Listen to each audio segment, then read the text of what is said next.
All right, August is picking up. Did you guys see BYSI so far? So pre-market, this ticker is up right now around 300%. Huge ripper. We haven't seen a 300% rally in, I don't know, it feels like months. That's what it feels like. I'm sure on spotty days we have occasionally, especially by the end of the day, some sort of gapper like this, but rarely pre-market have we been getting these kind of tickers. This reminds me of January, February, March, a lot more than what we've been seeing. So I'm really, really excited that we got this ticker, and I want to show you guys how I traded it and how I might go ahead trade it the rest of the day and just talk about this ticker a little bit. So without further ado, let's go over to the trading screen, remove the disclaimer, and then let's get into this. So BYSI, look at this ticker go. Popped up here around 130% before pulling back to about 100%, so it gave back around 30 off the highs before it rallied 350% pre-market. Such a nice rally. And unfortunately, this kills me. I don't know what it is,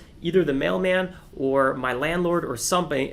They have some sort of internal system where they know that there's a gapper or I want to enter a trade, because that's always when they knock on the door, they call me. Anyway, I missed this whole entire move because I was on the phone with my landlord, and then I basically was like, oh my god, this ticker is flying. But I'm not right now in the right state of mind. I haven't done my due diligence on this ticker. I'm just popping in for the first time, and that's a big reason I kind of missed this whole entire move here, or at least I didn't hold. I'm only up $300 on this ticker, which is a little bit unfortunate. Actually, it's really unfortunate. It's kind of bothering me a little bit, but I'm trying to take deep breaths on it. It's pretty much like a total fumble, more or less. At least I'm not red, but more or less it's a total fumble.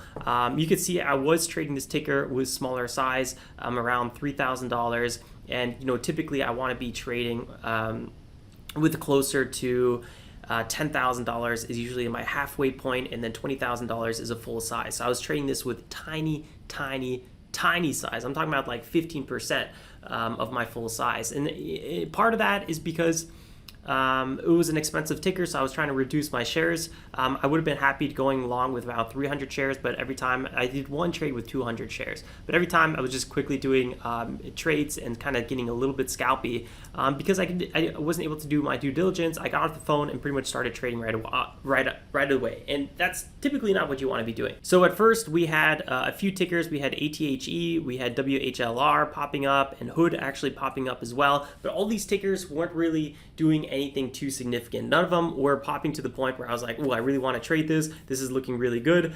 Maybe Hood actually out of all tickers, just because it was a little bit more consistent in the way it was moving. It wasn't until BYSI popped up with 11 million float. Really, really nice low float there. We're always looking for tickers ideally under 50 million float, but really ideally under 10 million. So this one's right on the money. 382 million market cap is a little bit high, but that 100% gapper right away put it on my radar, and that's why I started trading it. I barely had a time to do any analysis on this one, but they had a catalyst here. They announced positive top-line results for this trial drug that focuses on lung cancer. That's a really, really big topic. Lung cancer is a top killer, so I love catalysts that have... That sounded really bad. Top killer, I love it. No, I like to focus on catalysts that have a big potential, right?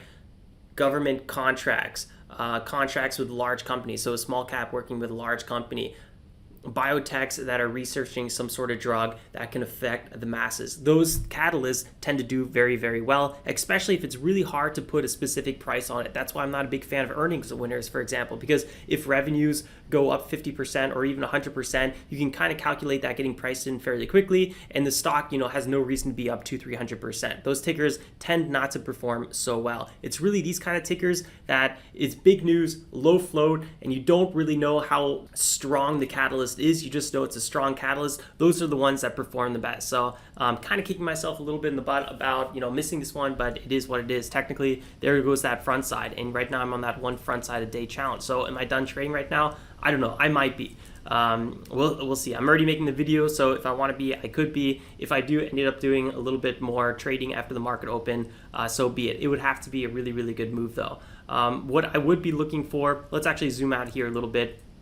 Right now we're on the weekly chart on BYSI. So we right out of the gates, I actually put a line here at 20 and then 30, but it wasn't long before we broke both of those. That's 20, that's 30. And then I went back here to the weekly trying to figure out, okay, where's more resistance? Well, we had some more resistance right around 40. And the reason I made this 40 zone is because this is where we had that last fake out here before totally flushing. So I felt like this 40 zone was quite significant, not to mention it's a really kind of whole dollar. So 2, 3, 4, 5, 6, 7, those are all whole dollar zones, and price tends to respect those areas as well. Now instead we have 10, 20, 30, 40, 50 dollar zones, which are where the price seems to be respecting as well. And I kind of added this little intermediary zone here at 45 because it looks like we had a temporary top here before having a fake out. So it seems like 40, 45, and 50 is a good way to break it down even more. And you can kind of see here, if we go to 35, you can see a lot of pivots and floors in this area as well. So you could probably go ahead and argue that 35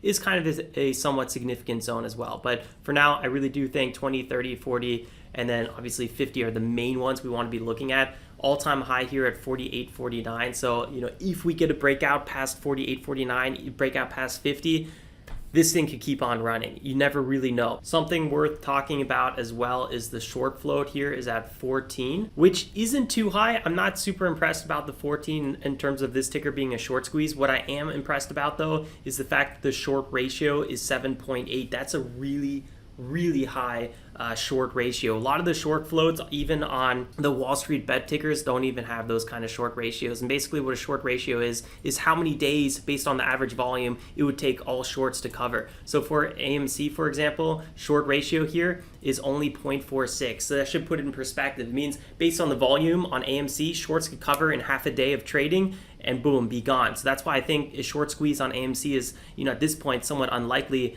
Not to mention the valuation is way too high already. But what I'm looking at is, this 8 short ratio is just insanely high. So I think that warrants a lot of attention. So do I think there's a good chance for, a $50 breakout from here? Maybe. All we need to really be doing is holding these highs. If we're trending above VWAP, and especially after the market opens and we're really holding this area, I do think there's probably a good chance that we might have a rally past 45, and then 50 is the big question mark. And if we pass 50, former resistance is now new support, so we'll see how it behaves. But there's a good chance we're going to see squeezes, holds, squeezes on this one. And if we don't, so be it as well. I actually don't like tickers that are constantly getting halted. I usually don't trade them anymore. So if this ticker performed a little bit more clean, we had a nice flag pattern, I would, edge into that flag pattern, look for a breakout to the upside, and kind of constantly play that. So buy before the breakout or buy into the breakout, and then sell into like a second or third big strong green candle, because that's how this ticker was performing in the past. So even when I was jumping on these breakouts late, I would still make a nice little profit, even with my small size, because they would have 2, 3 strong green candles. So you could buy the breakout and then hold for another 1 or 2 minutes. That's how I was going about BYSI. And if I was to trade BYSI into the open or sometime in the morning, you guys can pretty much bet that's how I would keep on trading this one. I don't really see myself randomly accumulating this one near lows because if it does decide to die, the tickers do tend to die off fairly quickly. So I'm not sure if I would, be trading the backside on BYSI.